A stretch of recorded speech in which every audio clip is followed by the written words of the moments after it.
Hello and welcome to 52%, the show that talks about everything and anything going on in Liverpool and beyond from the perspective of 52% of the population, women. And we're joined by two new panellists, Mary and Gemma. Yes, and this is a very special episode. We've teamed up with Royal Liverpool and Broad Green University Hospitals NHS Trust to have our own Pink Party in aid of Breast Cancer Awareness Month to raise money for the new breast cancer suite at the new Liverpool Royal. Here's what we've got coming up on today's show.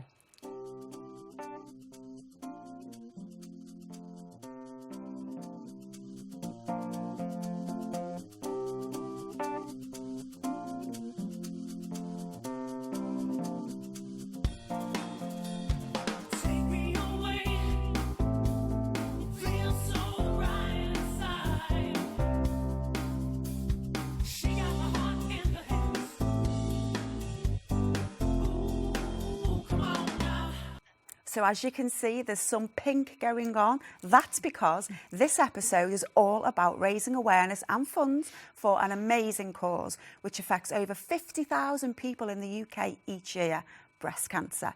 Throughout the show, we're going to be running a fundraising appeal to support this great cause. If you'd like to help us raise some money during our little pink party, then please text PINK46 to 70070, and that donates £5 for the new breast cancer suite at the Royal Liverpool Broad Green Hospital, or you can donate online by following the link that's running across your screen right now. And to help us find out more about breast cancer and how we can beat it, we're joined in the studio by nurse practitioner Sue Holcombe. Sue, welcome. So tell us a bit more about what you do as a nurse practitioner. Okay, so my job is mainly to see patients in clinics. I work 9 to 5. I see patients in the diagnostic clinic, so people come with symptoms and I see them to check whether or not there is a cancer present. So the practitioners in the unit see the follow-ups as well. I run the family history service, which is probably most people know that breast cancer does have a small amount of it, which is related to the breast cancer gene faults. And I run the clinic that, looks at family trees to see what people have in their background and see whether they're at risk themselves.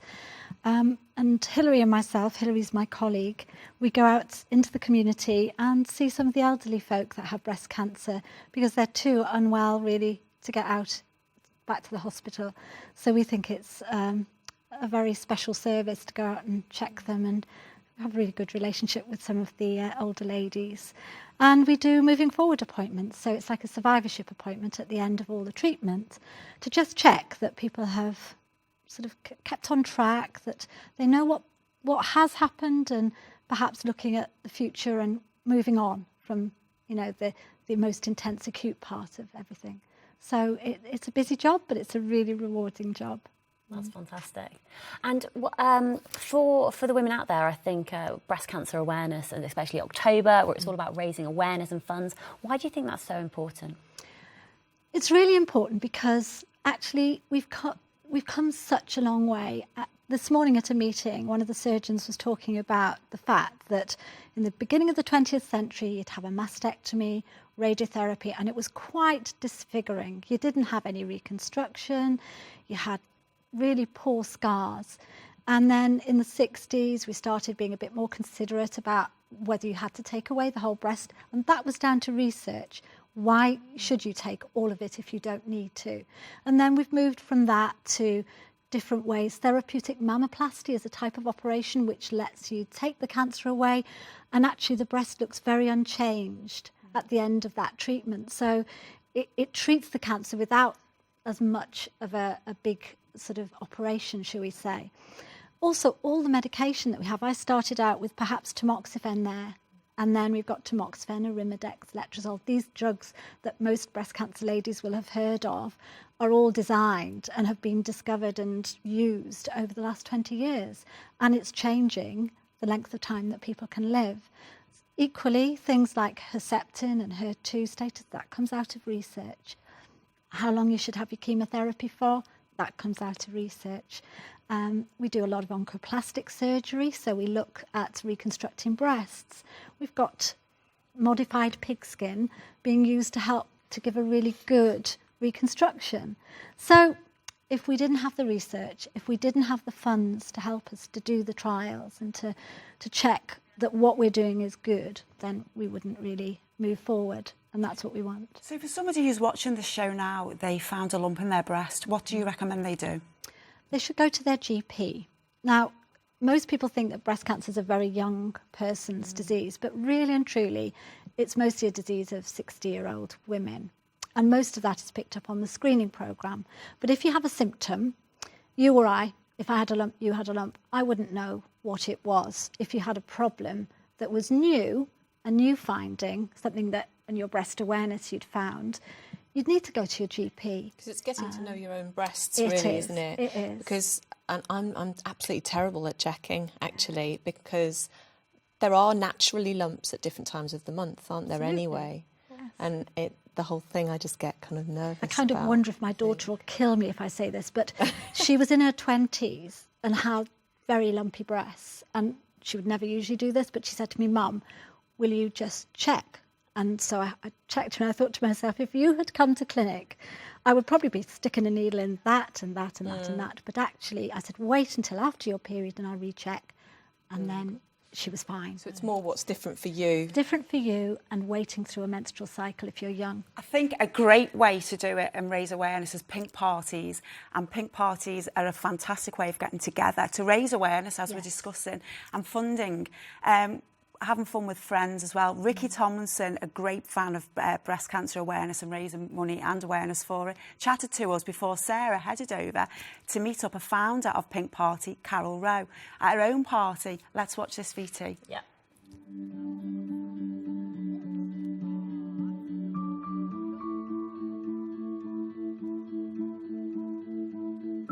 I got involved with the Pink Party through a friend of my wife Rita, has got a friend called Carol Rowe, who had breast cancer 14 years ago. And I'm glad to say that she's perfectly fine. The operation was a huge success. And every year, Carol has a fundraiser, which my wife Rita goes to. They have a night in Carol's house, and between Carol and her friend, over the years, they've raised over £25,000, which is an amazing thing for an ordinary sort of, well, a couple of single girls, or single women, should I say. And so they do a wonderful thing, and Rita looks forward to the night out every year, and they go and they have to pay a subscription to go in, and then they have a raffle, and everyone takes a prize, and they buy something. And on average, they spend about £25 a head having this wonderful night out. And of course, all the money goes to the cause. But I have a few little charities which I like to look after, and they're mainly children's charities, but this seems such a deserving one, you know, and I didn't realise the facts and figures until I got some literature and realised how many thousands of women suffer from this thing, you know. Carol Rowe and her colleague, two ordinary girls, have raised over £25,000, and that will go up and up and up each year as they stage their pink parties. And if I can play a little part, maybe people watching this can play a part by sending a little raffle prize or a small donation. We don't want the earth. We'll ask for that later on. We just want a few quid. But it is a dreadful disease, and I know it must be devastating to particularly young women with small families who think that they've got a lump in their breast and they don't know the outcome, what's going to happen. Go and get it seen to. And if we can provide a few quid one way or another for them to carry on with this wonderful, wonderful research that they do, then we're all pulling together. So I headed to see Carol Rowe, one of the founders of the Pink Party, to find out what it was all about. I'd recently been treated at the Linda McCartney Centre, and Mary had supported me all the way, and we decided between the two of us that we would like to give a little bit back. So we started it just as a little tiny party. But that was how many years ago? 14 years. 14 years. Every year she's Every done year. this. And we started off raising £500, and then we thought we'd try it again, and it's just got bigger and bigger, and eventually we've raised over £25,000. But you're also spreading the awareness as well about breast cancer awareness. Why do you think it's so important? I think because primarily there's still 1 in 8 women in Britain today get diagnosed with breast cancer, and you know, obviously for all the money that we're trying to put into it, it's still happening, and I think we just need to continue doing it. She's inspirational to so many people because everybody is touched by breast cancer, whether it's female breast cancer or male breast cancer. And Carol is always there and she supports everybody. Anybody in the hospital she talks to, she'll take their number. She's always reaching out, bringing them in and just giving them the support. And it's amazing how much they've appreciated that. And a lot of them are here tonight. And every year it's an amazing success for Carol. Because of both Carol. of us, Because it is a joint thing, and it's everybody. It's not just me. I use my house, and all these people come and have done for 14 years, and they give so generously. We have people who just turn up and give me money, people who've never been before who turn up. So it's not just about me, and it's just not about Mary and I. It's about all these women and men who come and just give me. And I think I have to say, Karen, my friend who I held the party for, it's actually her anniversary today. She died 13 years ago today. Her husband has supported us throughout this, and he sends me a cheque all the time, and I think he can't believe it. And in a way, it's kept her alive, and it keeps her memory alive, and people are just so kind, and I'm so blessed to have so many friends. And you've got the room is absolutely jam-packed full of people. Everybody's wearing pink. There's a great atmosphere. And we've also got a table full of prizes. Do you just want to sort of explain how the raffle works? It was just an idea that to make it a bit of fun, that we all brought a gift. We pay an entrance fee, we pay a raffle fee. We all go home with a lovely gift, but we raise a lot of money just amongst a lot of friends. Some people can't make it. They send a cheque, send donations. It's an amazing support.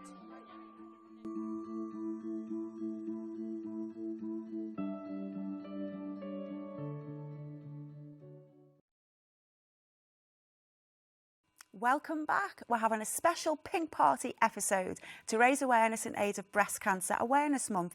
If you'd like to help donate to the cause, please text PINK46 to 770.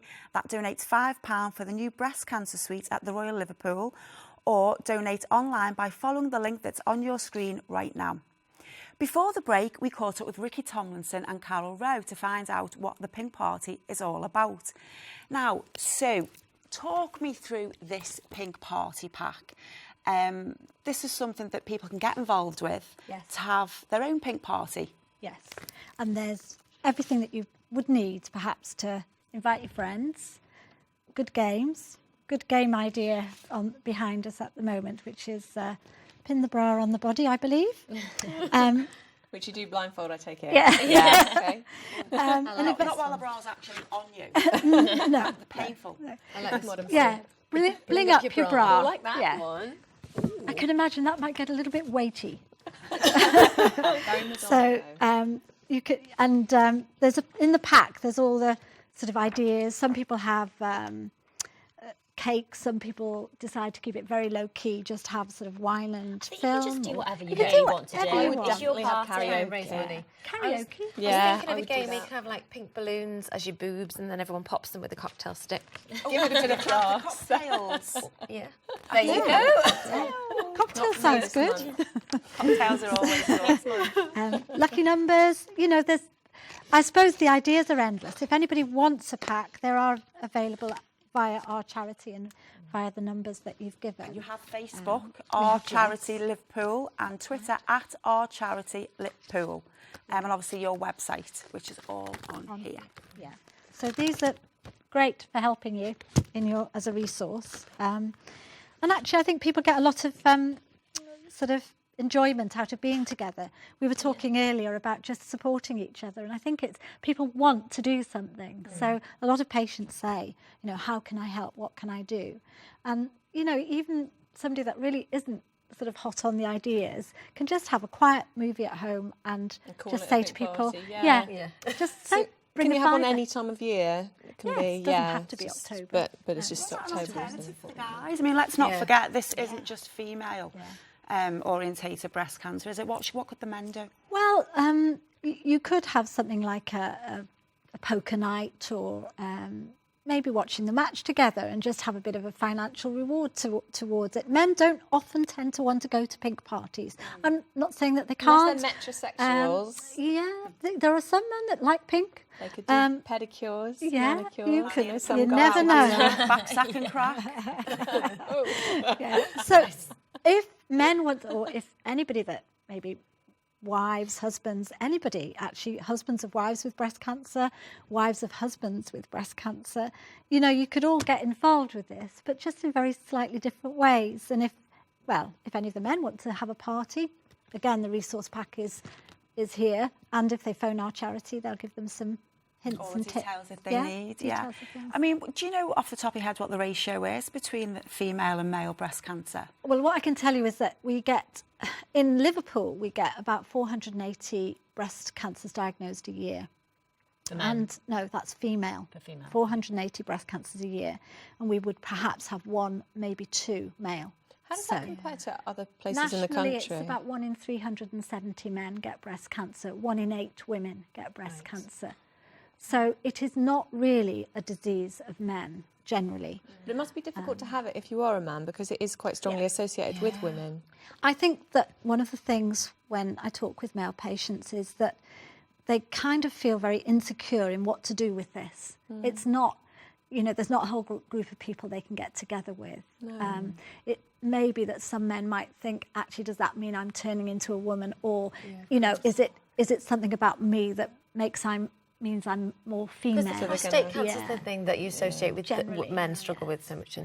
But I think as well as it being absolutely for men, the percentage is low, and so it is the focus on women. People say, I know people go, oh, pink, oh, it's women, and how do you feel about that? And I just think the pink thing doesn't matter. I think it's the fact that, like you said, people are coming together to do something good. We're so quick in this country to criticise things. I think that really annoys me when people say, why should it be pink? Why shouldn't it? You're having a focus, aren't you? Yeah. And you're drawing attention to something to get something done, and it's taking the action to do something and make the money that you need for the research. And there's nothing to say that men can't get involved if they want to. But pink is a very gender sort of associated colour, isn't it? But actually, African men like pink too, and they look very good in pink. We said before about how a woman would check her breast. Yeah.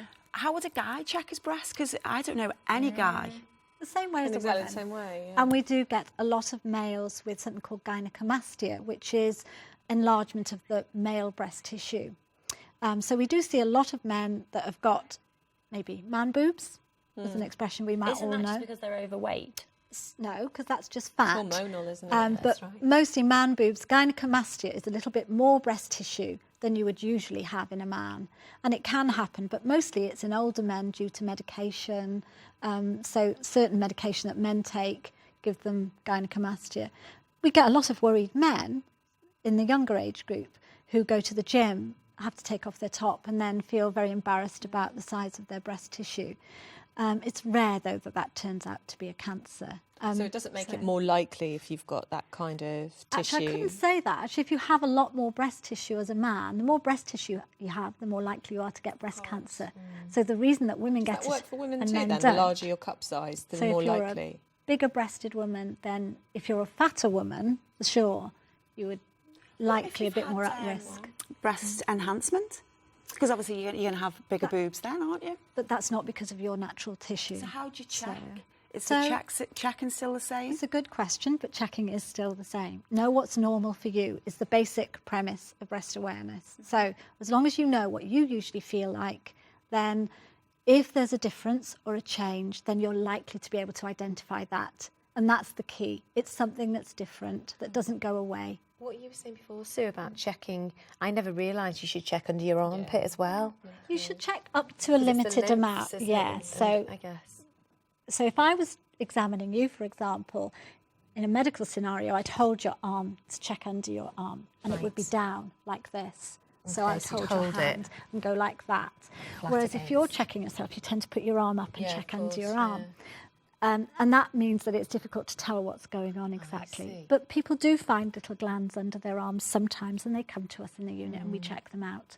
So if you do have a lump, So is this varying times of the month to go with your hormones and what have you? So- what if you're on HRT? What if you don't have periods? What if you're on the pill? Do these... So if you don't have periods, then my advice is to choose a time of the month where everything's most stable. So most of us get a degree of discomfort in our breasts and lumpiness in our breasts. And if that's the time when you're checking yourself, that's not the best time, because that's the time when your breast tissue is probably a bit more active. So wait until your breasts are most settled, less painful, less lumpy, and then check them. And usually that would be cyclical for most people. So whether you have periods or not, you do get some sort of variation in your breasts. If you have implants, it's exactly the same really. Get to know what your breast tissue feels. If you have implants, your implants are behind your breast tissue. So your breast tissue is in front of the implant. The implant isn't in front of your breast tissue. So you can feel your breast tissue, okay? So if you've got a line of an implant, you can usually feel quite easily. So it's the same. It just sometimes may feel as though it's a little bit more difficult if you've got implants or if you don't have periods. But it's that same sort of philosophy, really. There's no increased risk to people with implants? No. No. What you were saying before about ladies obviously who have had mastectomies or part mastectomies or whatever. The job that I do being a stylist, I've met a few ladies that actually it's the after effect, isn't it? As well as the process of going through the cancer and fighting the cancer, it's the after effect of how they feel afterwards, and less for women. And I've got clients that just don't know how to dress anymore because they have a different shape, or they've had reconstruction and they've got slightly more perkier, larger boobs than they used to have, and that's a whole process as well, isn't it? That Yes. Is there much support for that end of it? So do you know? I suppose there is and there isn't. It's true to say that if you go into the high street and try and buy bras or clothes to fit, that can be difficult with reconstruction. The breast mound, as we call it, which is the reconstructed breast, won't have a nipple on it most of the time. Might have one reconstructed, but most bras are shaped for a breast that droops and doesn't You need support have for. a knot. Yes. Yeah. So, you know, you're actually limited by what's on the shelves. And you're right with the nipple thing. That's the experience that I've had with this lady. You need to look at the slightly more t-shirty padded, not padded, but you know, the ones that don't show, they're not sheer. Bars, Things for like example, that. Yeah, they're that good. just give you that smooth effect. And having a good measurement in the first place. Yeah. And the breast care nurses, now it's not one of my roles, but breast care nurses can do that for you at the Linda McCartney Centre. It's such a fantastic cause, but meet us back again after the break and find out what else we're going to be getting up to at this pink party and how an amazing Liverpool charity is helping support people with cancer.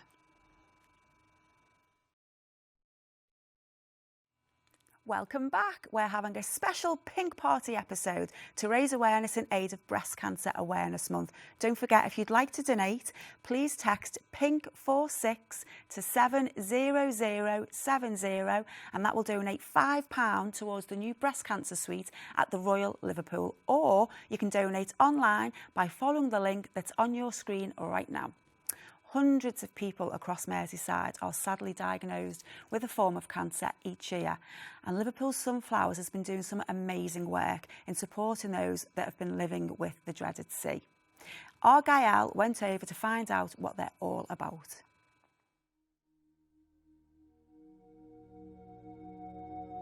Sunflower is a registered charity that offers support and activities for people with cancer and people recovering from cancer, as well as their families. The centre is the only one in Liverpool to provide sport classes, especially tailored for patients with cancer.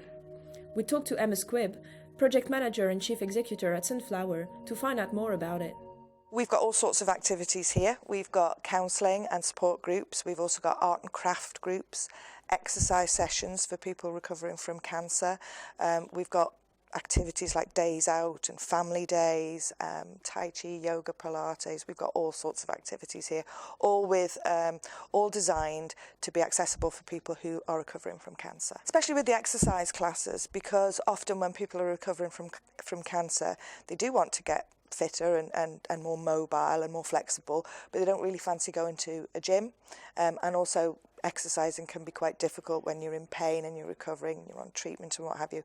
So all of our instructors here and all of our the people who lead the classes design the classes at a pace that people who are recovering from cancer can cope with.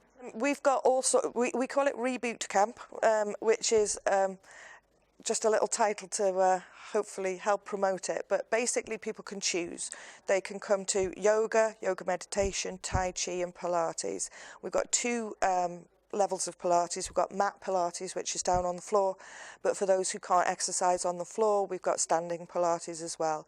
So people can drop in and start exercising when they feel able, and a lot of the people who come to the exercise classes are actually in treatment at the minute, but often when treatment is finished and people have had a bit of a rest and they really feel like they want to start to regain some fitness, they come back to us then, and we can really help them get back to a point where they maybe are able to go to the gym. Everything that we do offers support to people who have cancer and their families. So, for example, on a Wednesday, we have a new lunch club. We do lunch on a Wednesday, and people sit around and they have a lovely lunch. They're not talking about cancer, they're not talking about their symptoms or their treatment, but they're making new friends, they're relaxing, and they're not perhaps thinking about the things that are troubling them. So everything that we do is designed to just support those people who are having a difficult time coping with cancer. While all patients with cancer are welcome to Sunflower, currently 38% of people coming to the charity are living with breast cancer. A statistics that reflects the numbers of the National Breast Cancer Foundation, as 1 woman out of 8 will develop breast cancer at some point in their life. Loads of events are organised in October to raise awareness about this particular type of cancer. The sort of pink October being Breast Cancer Awareness Month, and all the cancer awareness months, sometimes they're great because they raise awareness. And so I think Breast Cancer Awareness Month is about raising awareness, getting ladies to check their breasts, and also gentlemen, knowing more about breast cancer and how it can affect them, or perhaps doing things to reduce their risk. But there's also a lot of the big charities engage in sort of pink, fluffy, party-type activities. There was one recently about taking your bra off to support people who've had breast cancer. And a lot of the people who've actually had breast cancer and had mastectomies and other treatment actually find some of those activities a little bit distasteful. It's a serious subject, breast cancer. It's not funny. And although we should celebrate survivorship and we should raise awareness, I think sometimes people find some of those campaigns a little bit distasteful.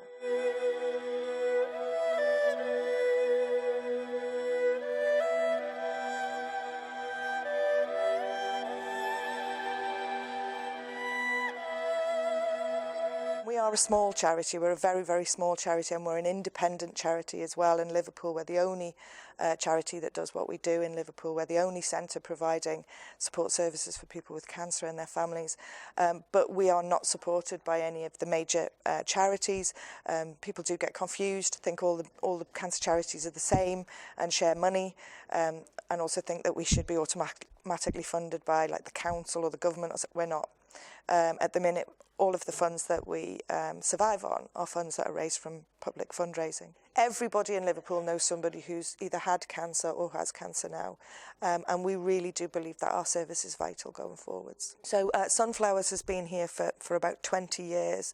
It's not a new charity, and like all charities in Liverpool, we are going through quite a lot of changes in the way that we are funded. They're working, and Sunflowers is going to be looking after people for a long time yet, we hope. But we do want more people to come in. We want people from all areas of Liverpool to come in and sample our services and see if we can help them through, especially men, because more women come for support than men. That's not new. We know about men.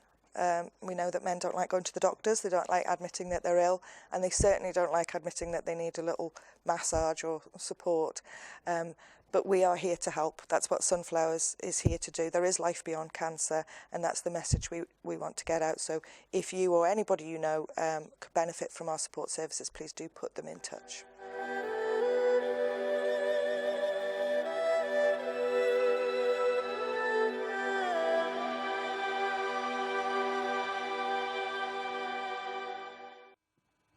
Thank you to the Liverpool Sunflowers. We saw them there doing yoga, lovely yoga. Yeah. Do we think, Sue, that obviously we all know keeping fit and active leads to a really healthy mind, positive mindset. Do we think that helps if you've been diagnosed with cancer, your attitude, positive attitude? It helps both positive attitude and recurrence risk, if you like. So keeping your healthy living lifestyle, a whole philosophy of lifestyle, we're now kind of putting in health trainers for patients so that if they're slightly overweight or struggling with issues that may make them unhappy, then we have somewhere for them to go. We also have psychology at the Royal for sort of mental sort of problems that people get not being able to move out. So we're really privileged at the Linda McCartney to have psychologists that help with that. But health trainers do a brilliant job at helping people in their everyday management of healthy living. Because it doesn't all have to be, I mean, I really enjoy the gym, but it doesn't all have to be about the gym, does it? And it doesn't have to involve you in additional expense. Walking is one of the greatest forms of exercise. Get off the bus a stop early. Exactly. Park your car. Park your car a bit further away. Get a dog if you like dogs. You know, walking the dog is great.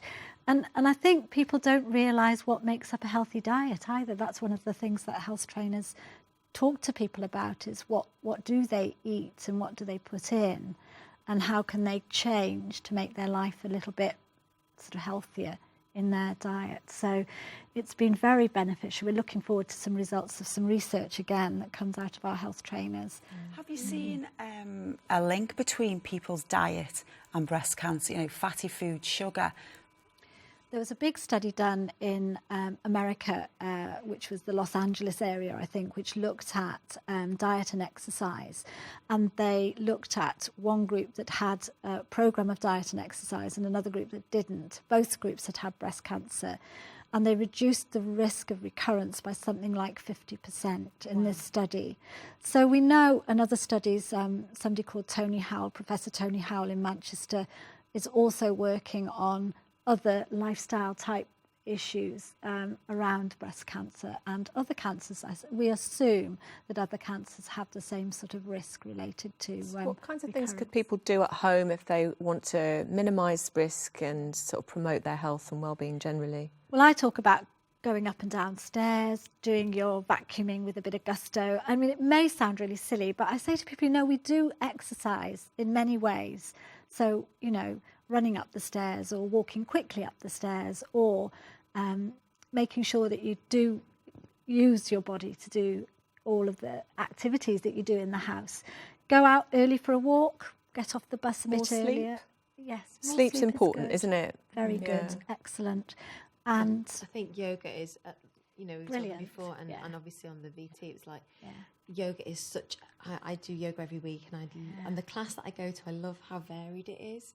We have loads of men, which I love, because men, I think male bodies are not as good as stretching, they're not as flexible as women's either. And it's very liberating yoga. It gives you a focus and lets you take time out, which is why I love it, because I'm more fizzy and need that sort of, you know, time out. But there's just the stretching, even if it's not hardcore yoga, it's stretching your body and breathing the, you know, breath back into your body. I used to do belly dance as well. I found that was female only space. You could have a pink party belly dance is a fantastic form of exercise, and there are some fantastic classes in Liverpool, in the centre and on the Wirral. You feel powerful, you feel positive, you feel really, really sexy as well. Yeah. We asked some people on social media to get in touch, and one lady who I would like to read out what she said, I think it's very relevant, Mary Shinks, has said, one point she always tries to get across is when you first find a lump and it's painful, you think if it's painful, it's not cancer. Don't ignore it. She was extremely impressed with the care she had at St Helens in Knowsley and at the Lilac Centre in Clatterbridge. I think that's something that we do need to make apparent to the viewers, that just because it's painful doesn't mean don't ignore it. Don't ignore it. Absolutely. And basically, if you have found a lump, and if anything that Sue said today on the show, please get in touch with your GP. Sue, you've got a job to go and do.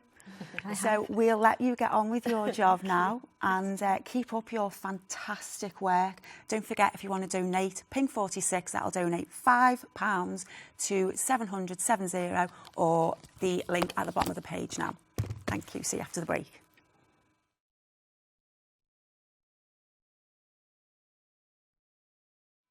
Welcome back. We're having a special Pink Party episode to raise awareness in aid of Breast Cancer Awareness Month. If you'd like to help donate to the cause, please text PINK46 to 70070. That donates £5 towards the new breast cancer suite at the Royal Liverpool, or you can donate online. The link is on our screen now. Keep your donations coming in, but we're just going to go a little bit off topic onto what's trending. Mary, as our new panellist, hit me. Well, I've been very intrigued by the story that's hit the papers today about a gentleman who's heading over to Basel in Switzerland. He's got motor neuron disease rather than cancer, but he wants to end his life. And, well, he doesn't want to, but he feels that that is the right thing for him to do at this time. And obviously, just recently, Parliament has thrown out in this country the idea of a bill that would make it possible for him to have stayed in this country and pass away with his family and friends around him. And I just wondered what you thought about that as an issue. Euthanasia? Yeah. I think there's so many different variables involved, and every case is so individual and so personal to the people involved. I think from my perspective, what I don't like seeing is for older people when they don't have any quality of life, and when measures are being taken to prolong that life. So whether it's feeding them through a stomach, resuscitation, and so it's not just older dignity, isn't it? The loss of dignity. But this is a relatively young guy who's decided that it's time for his chances of survival to Christmas are minimal, and he just wants to leave now and bow out with. What do you think? Because it's his choice, then, isn't it? It's difficult for me because I am a committed Christian, and obviously I'm an Anglo-Catholic, and the Church of England, in essence, the position has been that they weren't happy about the idea of the euthanasia bill because there's a time to live and a time to die, and God will decide. And yet, at the same time, I've got a great deal of sympathy for him and for his family, and for the God's given him a bit of a poor start in life. Well, no, I don't think it's down to God. Well, it wasn't down to him, was it? I don't think it's to do with the will of God particularly, because God allows us free will. Are you sort of the opinion that he sort of should have the right? I'm just of the opinion that we need to discuss it in this country more, I think. It's been thrown out of Parliament. So it's been thrown out of Parliament and today. I just think we should discuss the issue more, actually. My sister's a GP, and she often talks about this and it is, even for her, where do I stand on it? But she sees so many people that obviously are at that point. And maybe that's it. Maybe we need to finite that line of when does it get to the point when that is okay to call that shot, to be able to say, I don't want to live anymore, or to have something where we have, we can always carry something on us, can't we? What's the name of that, where you have... Do you not resuscitate cards? Yeah, exactly. When you have that kind of thing to to say, presumably, actually, now I don't they're want worried to about live. families putting pressure on lone individuals, the kind of individuals, the elderly individuals you were talking about, might be at risk of kind of familial pressure to cave to that. I think in this particular case, it's a very different setup. Why should he have to go abroad to do that? It's difficult for his family to go abroad. Maybe it's one of the issues with this is that there are so many different variables involved, whether it's the old people, whether it's MS sufferers. So I'm not saying I'm in favour of it, but what I'm saying is, can we talk about it more? A bit more, I think. Yeah. But it gets thrown out, doesn't it? Because there's so many blurred lines involved. Gemma, what have you been looking at this week? Well, I'm very excited tonight. I'm going to see the Suffragettes film finally. We've been putting it off for about 3 weeks because of kids and things. But Mum and my sister, so it's a girls' thing. We're all going to see it. And I haven't seen it yet, so I can't comment on the film. But I'm just so pleased that this is Suffragettes film. With Carey Mulligan and Meryl Streep and other, fabulous actors in it as well. I can't remember her name now. She's very quirky. But Helena Bonham Carter. Oh, I love her. She's fab. But I think what's so exciting about it is we're starting to talk about it again. We're starting to talk about that female right. That we're still having to have these conversations. All we do is talk. And I'm almost talk more action, tough girl. Exactly, action. But I suppose I'm very much like, let's take action. Things need to change. I think it was interesting at that movie. I don't know if you saw the red carpet down in London, where actually loads of women jumped over the barriers, lay down on the red carpet. To see you there. My feet down there, I could have been. But I think it was a great platform for them to use to promote. They were promoting about how many women are dying from domestic violence. But sorry, going back to your... week. Pardon? On average in this country, two two women a week. Yeah. So it's Monday. Wow. So God, that's horrendous. Yeah.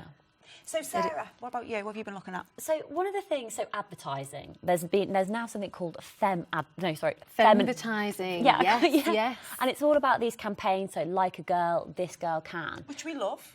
and absolutely hugely support. But I'm just interested on your thoughts about all these sort of big global corporations who are jumping on the bandwagon that almost like feminism's like trendy now. It's something to get involved in. What harm does That's that better do? than being rejected. Yeah. I loved that this is what a feminist looks like that the Fawcett campaign did. You remember those T-shirts? Yeah. That was fantastic. I just think it's all positive. I get what you're saying, but feminists now as well, off the back of all this positive femininity.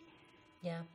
But I suppose as long as what I really like about it is it gets people talking and it gets people thinking a little bit differently. If we take Like a Girl campaign, when I watched that, I actually got really emotional seeing it, and because I've used the words, especially if you've got children and daughters, and you said, "Oh, don't do that," boys do that, or yeah, you're a girl. it's not ladylike to do that. Yeah.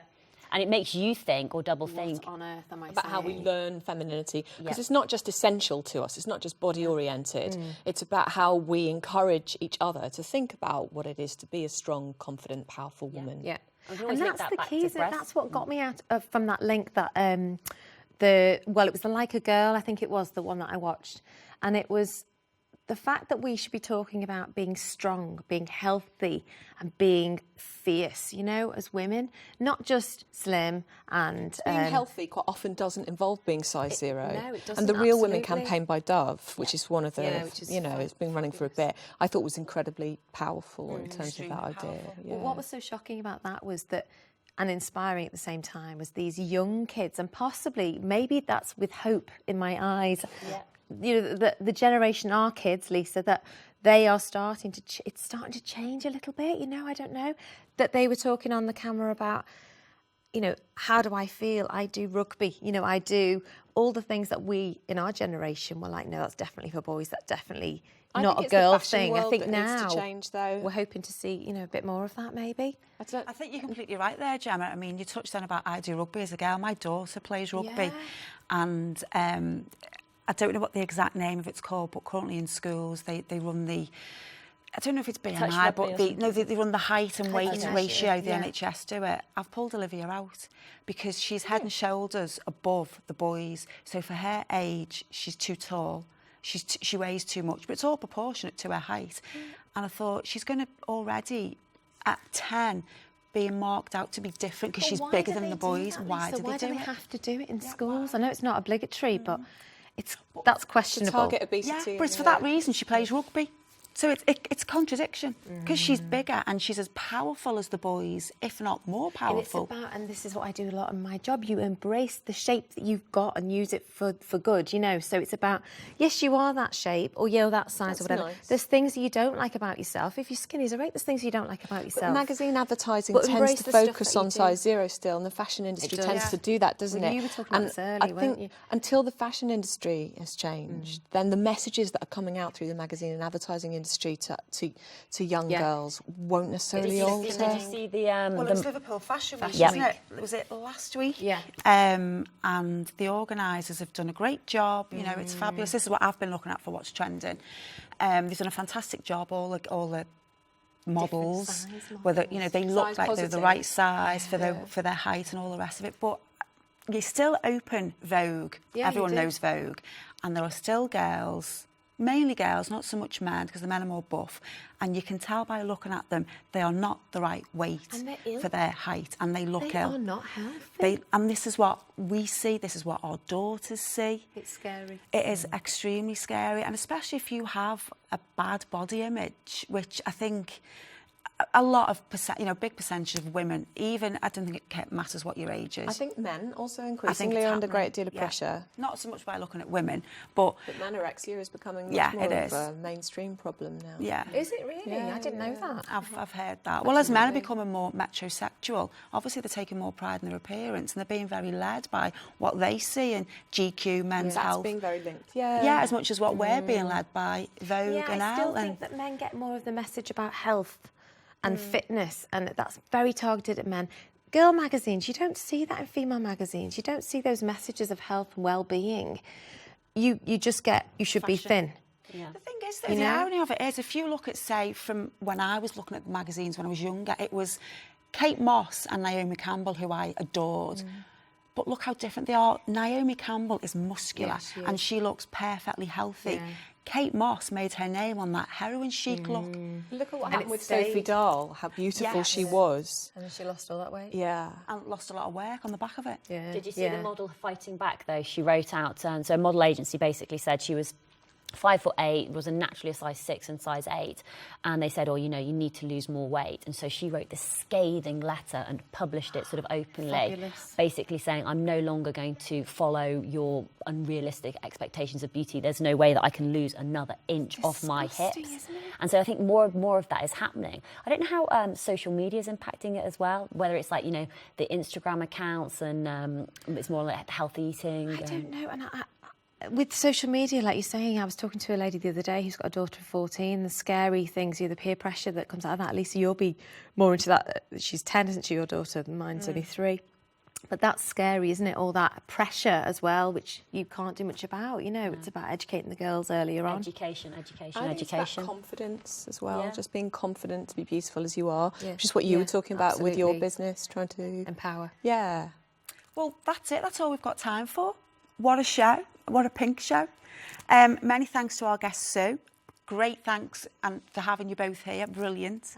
Thank you. We'll see you next time when we're going to be talking about women on both sides of the law. See you then.